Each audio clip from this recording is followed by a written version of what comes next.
Have you ever noticed how rare silence has become? The moment there's a pause in conversation or a lull in activity, we instinctively reach for our phones, scroll through endless feeds, or turn on background noise. Quiet feels strange. Stillness feels awkward. Many of us will do almost anything to avoid it. But underneath all this noise, there's a hidden longing, a quiet hunger we rarely acknowledge, the desire to simply be with ourselves, not to perform, not to produce, not to entertain, but to exist, to breathe, to feel life in its unfiltered form. That is the beginning of solitude. Yet solitude is one of the most misunderstood states of being. Too often it's confused with loneliness, and because loneliness hurts, we push solitude away too. But loneliness and solitude are not the same. Loneliness is a wound, the ache of wanting connection and not having it. Solitude, by contrast, is a wellspring. It is not the absence of connection, but the presence of something deeper. Poet May Sarton captured it perfectly. Loneliness is the poverty of self. Solitude is the richness of self. When we embrace solitude, we are not abandoning the world. We are rediscovering our place within it. Solitude invites us into a different rhythm, slower, gentler, more honest. It gives us space to hear our own thoughts, to feel our own emotions, to meet the self we often lose in the noise of daily life. In our hyper-connected age, solitude may seem countercultural, even rebellious. But perhaps that's why it matters so much. To sit quietly, even for a few minutes, is to reclaim something essential. Solitude is not exile, it is return. A return to presence, to creativity, to the quiet truths that only silence reveals. What solitude really is and isn't. If we want to understand solitude, we first need to clear away the confusion that surrounds it. Too often the words alone, lonely, and solitude get tangled together, even though they mean very different things. Loneliness is a pain, an emptiness, a sense of being cut off from others. It is the absence of the connection we long for. Solitude, on the other hand, is fullness. It is a state chosen rather than imposed. A deliberate turning inward that allows us to meet ourselves more deeply. Where loneliness drains, solitude restores. The distinction matters because our culture tends to blur the two. To be alone is often seen as failure. Eat by yourself in a cafe and you may feel people's eyes on you. Spend Friday night at home and the assumption is that you're missing out. The modern world idolizes busyness, productivity, and constant connection. Silence and stillness look suspicious, as if doing nothing is wasted time. But solitude is not doing nothing. It is doing something essential. Listening. Listening to your own thoughts without interruption. Listening to the rhythm of your breath. Listening to the rustle of life outside your window. Solitude is not absence, but a different kind of presence. Psychologists have noted that our discomfort with solitude is tied to what we fear we might discover about ourselves. Left alone, we encounter the inner monologue we've been drowning out.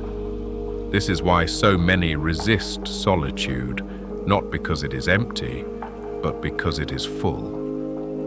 Yet this fullness is what makes solitude powerful. Susan Cain, in her book Quiet, points out that solitude is often where introverts find their energy, but it is just as necessary for extroverts in smaller doses. Time alone is not a luxury, it is part of human balance. Maria Rilke once wrote, "The highest form of love is to be the protector of another person's solitude. To live well, we must also protect our own. Solitude is not a lack to be ashamed of. It is a resource to be cultivated." When we choose solitude, we are not withdrawing from life. We are stepping into it more fully. Solitude as a spiritual practice. Throughout history, solitude has been revered not as emptiness, but as a path to transcendence. Almost every spiritual tradition recognizes that stepping away from the crowd is essential for awakening the soul. In Christianity, the desert fathers and mothers of the early centuries sought the wilderness not to escape life, but to find God more clearly. They believed that in silence, stripped of distractions, the human heart could hear the divine whisper. The Gospels tell us that Jesus often withdrew to solitary places to pray, sometimes for entire nights. His solitude wasn't abandonment of others, but renewal, so that he could return to them more fully. In Buddhism, solitude is central. Monks sit for hours in meditation halls, facing their minds with patience and discipline. The Buddha himself left the bustle of his royal life and sought stillness beneath the Bodhi tree, where he awakened. His story reminds us that solitude is not sterile retreat, but profound encounter. Islam, too, honors solitude. Before receiving the first revelations of the Quran, the Prophet Muhammad spent nights in the cave of Hira, meditating and reflecting. In Sufism, the mystical branch of Islam, seclusion, khalwa, is practiced as a way of purifying the heart and tasting divine love. Hindu and yogic traditions also place solitude at the heart of practice. The yogi withdraws not out of disdain for the world, but to experience unity with it. Silence, fasting, retreat, all are ways of quieting the outer noise so that the inner truth can emerge. Even outside formal religion, solitude has carried a spiritual weight. Philosophers like Nietzsche and Kierkegaard valued being alone as a way of facing the deepest questions of existence. Nietzsche wrote, "The greatest events, they are not our loudest, but our stillest hours." Why does solitude carry this sacred quality? Because when we are alone, the masks fall away. We no longer perform for others. We encounter ourselves more honestly, our fears, our desires, our wounds, our hopes. At first, this confrontation can feel unsettling. But as silence deepens, something else appears. A vast stillness, a sense of being held by something greater than ourselves. Call it God, call it spirit, call it the self. Solitude becomes the meeting place. Thomas Merton, the Trappist monk, once said, "Solitude is not something you must hope for in the future. Rather, it is a deepening of the present." That is the heart of solitude as a spiritual practice. It is not escape from life, but entry into it, a radical presence that connects us to the sacred within and around us. Solitude as a creative wellspring.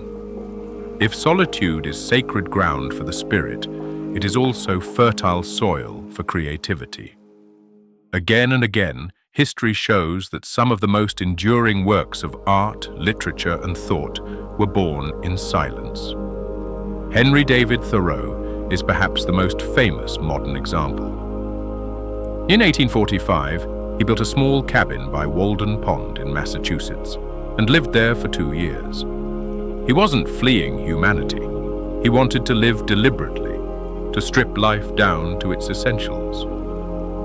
Out of that solitude came Walden, a book that continues to inspire people nearly 2 centuries later. Thoreau wrote, "I never found the companion that was so companionable as solitude." His solitude was not loneliness, but a companion that opened the door to creative clarity. Virginia Woolf, one of the greatest novelists of the 20th century, argued in her essay, A Room of One's Own, that every woman needed not just financial independence, but solitude in order to write. Without it, the imagination suffocates under the weight of society's demands. For Woolf, Solitude was not a luxury. It was the very condition for creativity. Rainer Maria Rilke echoed this in his letters to a young poet. There is only one solitude, and it is great and heavy to bear. And to almost everyone come hours when they would gladly exchange it for any kind of intercourse. But perhaps those are the very hours when solitude grows, for its growing is painful as the growing of boys and sad as the beginning of spring. To Rilke, solitude was the workshop of the soul, the place where art is conceived. The pattern extends beyond literature. Beethoven often took long, solitary walks in the countryside, sketchbook in hand. He once confessed that many of his symphonies began as melodies heard during these wanderings. Albert Einstein credited his solitary reflections, not group debates, for some of his greatest insights. The monotony and solitude of a quiet life, he wrote, stimulates the creative mind. Even in the world of technology, Steve Wozniak, co-founder of Apple, advised, work alone, not on a committee, not on a team. His point wasn't to avoid collaboration altogether, but that the seeds of innovation are often planted in solitude before they bloom in the world. Neuroscience backs this up. When we're not focused on external tasks, the brain's default mode network activates. This is the system responsible for daydreaming, memory, imagination, and creativity. In solitude, freed from constant input, the mind begins weaving connections. That's why our best ideas often come in the shower, on a walk, or during quiet moments when no one is watching. Solitude, then, is not barren silence. It is incubation. It is the womb in which ideas gestate before they're born. Without solitude, creativity gasps for breath. With solitude, imagination learns to sing. Solitude as mental reset. In a world of constant noise and overstimulation, solitude is more than a luxury. It's medicine. Our days are crammed with notifications, meetings, conversations, and entertainment. Even when we try to relax, we often flood ourselves with more input, streaming shows, endless scrolling, background music. Our minds rarely get a chance to breathe. Psychologists and neuroscientists are beginning to recognize what ancient traditions already knew. Solitude restores balance. Research shows that short periods of intentional solitude can reduce stress, lower blood pressure, and improve focus. Time alone gives the brain space to process emotions, consolidate memories, and integrate experiences. Without this pause, we live in a constant state of mental clutter. Think of your mind like a pond. When the wind stirs the water, the surface ripples and the reflection is distorted. Only when the air calms does the water grow still enough to reflect the sky clearly. Solitude is that stillness. It clears the ripples of overstimulation, allowing clarity to return. A 2017 study published in Personality and Social Psychology Bulletin found that people who regularly spent time alone reported higher levels of creativity and reduced stress. Another study from the University of Buffalo suggested that solitude can enhance self-regulation, helping people make better choices. Far from being selfish, solitude actually allows us to show up healthier and calmer for others. Of course, solitude looks different for everyone. For introverts, extended quiet may feel natural. For extroverts, even 10 minutes of silence can feel radical, but both benefit. 10 minutes of deep breathing alone in a parked car, a walk during lunch without your phone, a weekend afternoon spent reading or sketching quietly. These small resets act like clearing a chalkboard. The clutter is wiped away, leaving room for fresh ideas and peace. Khalil Gibran once wrote, "Solitude has soft, silky hands. but with strong fingers it grasps the heart and makes it ache with love of life. That's the paradox of solitude. It may ache at first, but that ache opens into clarity, renewal, and love. The sacredness of simple moments alone. Not every experience of solitude requires retreating to a cabin in the woods or meditating in a monastery. Some of the most profound encounters with solitude happen in the simplest, most ordinary moments of daily life. Think of waking up before the world stirs, that hush before dawn when the air feels expectant. Sitting with a cup of tea by the window, hearing the first birds call, or the quiet of a late evening walk when the streets are empty and your footsteps are the only sound. These little pockets of aloneness hold a sacred quality if we pay attention. The sacredness comes from presence. When you are alone, the smallest details grow luminous. The way sunlight bends through a curtain, the sound of wind brushing the trees, the rhythm of your own breath. In solitude, the ordinary becomes extraordinary because you finally notice it. Many spiritual teachers emphasize this. Thich Nhat Hanh, the Vietnamese Zen master, often spoke about drinking tea in mindfulness. To sit alone with your tea, breathing fully, was not just a pause. It was communion with life itself. He wrote, "Drink your tea slowly and reverently, as if it is the axis on which the world Earth revolves." Solitude teaches us to savor rather than rush. Even mundane moments can transform. Doing the dishes alone becomes a meditation in the warmth of water. Folding laundry can become a prayer of gratitude for the clothes that keep you warm. A solitary bike ride or a slow drive with no music can turn into a kind of pilgrimage. In these moments, solitude stops being an escape and becomes a celebration. We are reminded that life doesn't only happen in the big events or grand connections. It hums quietly in the background, waiting for us to notice. The sacredness of solitude lies in this. It re-enchants the world.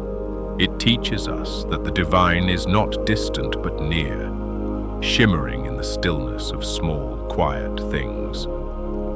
The modern challenge, technology, and the fear of being alone. If solitude is such a gift, why do so many of us resist it? The answer lies in part in the modern world we inhabit. We live in an age of constant connection. Smartphones ensure that we are never truly alone. A message, a notification, a feed, a stream of videos is always within reach.